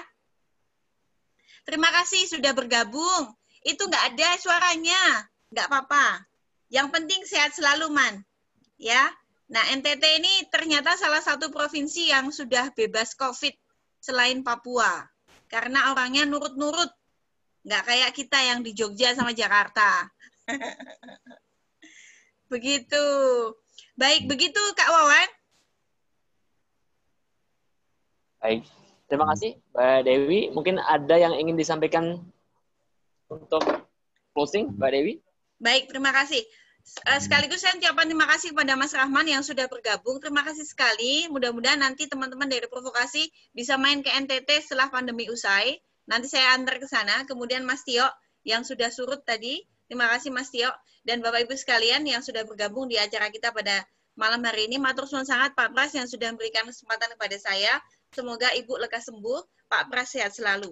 Semuanya ada di sini sehat, bahagia, berkelimpahan, sejahtera, duitnya akeh. Amin. Nah, Bapak Ibu sekalian, silahkan mencari tahu di mana letak desanya masing-masing. Ya, jadi asalnya di mana, silahkan dicari tahu. Kemudian cari tahu di desanya itu sudah ada BUMDes atau belum. Cari tahu lagi apakah sudah ada unit usahanya atau belum. Cari tahu lagi apakah di unit usahanya itu bisa menerima investor. Cari tahu dari situ adalah bisa kemudian peluang Bapak Ibu sekalian ikut membantu desanya, ikut membangun bangsa Indonesia. Tunjukkan desomu, peluang bisnis, membangun bangsa Indonesia. Terima kasih Kak Wawan. Kalau ada salah mohon maaf. Sampai ketemu lagi ya. Assalamualaikum warahmatullahi wabarakatuh. Waalaikumsalam warahmatullahi wabarakatuh. Terima kasih Mbak Dewi. Sama-sama. Makasih Monggo Kak Wawan kalau mau closing. Terima kasih Pras. Terima kasih Mbak Dewi. Pencerahannya. Siap, saya closing dulu. Terima kasih Mbak Dewi atas pencerahannya. Terima kasih teman-teman sudah hadir. Terima kasih semuanya. Kalau saya saat ini berada di Kuala Lumpur, Malaysia, di negara orang, di kota sekali, di mana di sini padat sekali juga.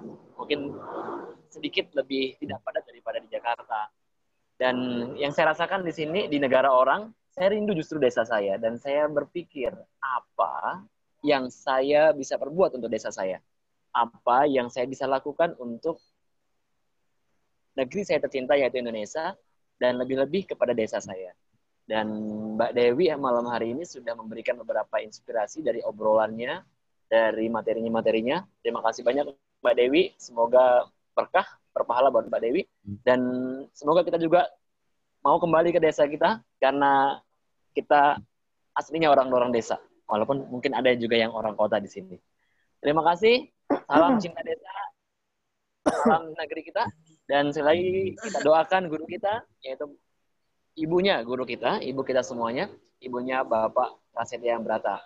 Semoga beliau sehat, dan juga doakan bundanya Mbak Hesti. Mudah-mudahan beliau, ya. Mbak Hena, Kak. Mbak Hena. Oh, salah ya, Mbak Hena. Mirip, hehe-nya mirip ya. Terima kasih kawan-kawan semuanya. Semoga sehat selalu. Sampai jumpa di Provokasi Talk malam Jumat ke depan. Jumat malam depan. Terima kasih banyak. Sehat selalu. Assalamualaikum warahmatullahi wabarakatuh. Selamat malam. Waalaikumsalam warahmatullahi wabarakatuh.